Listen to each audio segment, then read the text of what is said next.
29 साल पहले जब रोया था पूरा हिंदुस्तान, हवा में टकराए थे दो विमान, 349 की गई थी जान। हिंदुस्तान में हुए 5 विमान हादसे, कहीं ट्रक से टकराया प्लेन तो कहीं खाई में जा गिरा था विमान। नंबर 1, अरब सागर में 213 की मौत। तारीख थी 1 जनवरी 1978। मुंबई से उड़ान भरते ही बोइंग 747 अरब सागर में गिर गया। दिशा भ्रम और तकनीकी खराबी की वजह से हुए इस हादसे में 213 लोगों की जान चली गई।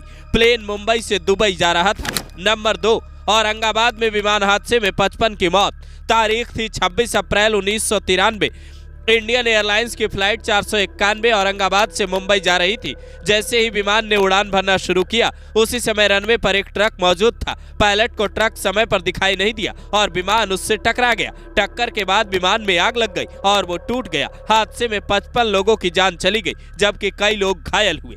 नंबर 3, चरखी दादरी में 349 की मौत। तारीख थी 12 नवंबर 1996 की, जब कई लोगों ने कहा आसमान में कुछ गुब्बार जैसा दिखा है। जांच में पता चला 2 विमान आपस में टकरा गए, जिसमें पहली फ्लाइट थी सऊदी अरब एयरलाइन की फ्लाइट संख्या 763 जो दिल्ली से सऊदी अरब जा रही थी, जबकि दूसरी थी फ्लाइट संख्या 1907 जो कजाकिस्तान से दिल्ली की ओर पहुंच रही थी। हादसे में 231 भारतीय, सऊदी अरब के 18, नेपाल के 9, पाकिस्तान के 3, यूएस के 2 और ब्रिटेन के 1 नागरिक की मौत हुई थी। यह भारत के इतिहास का सबसे बड़ा विमान हादसा था। नंबर 4, कर्नाटक में 158 लोगों की मौत। तारीख थी 22 मई 2010।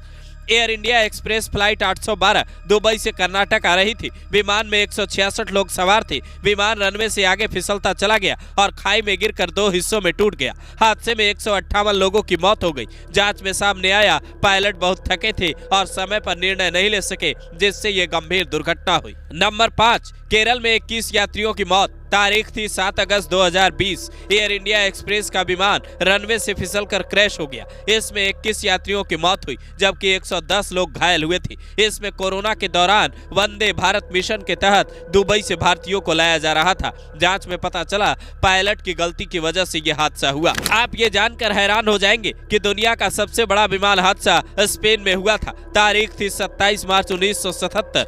KLM फ्लाइट 4805 और पैन एम फ्लाइट 1736 को स्पेन के लॉस पामास एयरपोर्ट पर उतरना था, लेकिन दोनों फ्लाइट्स को लॉस रोडियोस एयरपोर्ट पर डाइवर्ट किया गया था। जल्दबाजी और मिसकम्युनिकेशन की वजह से दोनों बोइंग 747 विमान एक ही रनवे पर आ गए और टकरा गए। इस भयानक हादसे में 586 लोगों की मौत हुई थी, जो अब तक का दुनिया का सबसे भयावह विमान हादसा माना जाता है। यहाँ सवाल ये भी है कि जमीन से हजारों फीट की ऊंचाई पर उड़ने वाले विमान में आखिर ऐसी कौन सी कमी रह जाती है जिसे समय रहते ठीक नहीं किया जाता और लोगों को जान गंवानी पड़ती है। अब गुजरात में एयर इंडिया का जो प्लेन क्रैश हुआ है, जिसमें 242 लोग सवार थे, उसकी वजह क्या रही, ये हर कोई पूछ रहा है। आखिर विमान के अंदर आखिरी 2 मिनट में ऐसा क्या हुआ जिसे न सीनियर पायलट संभाल पाए और न उनके साथी।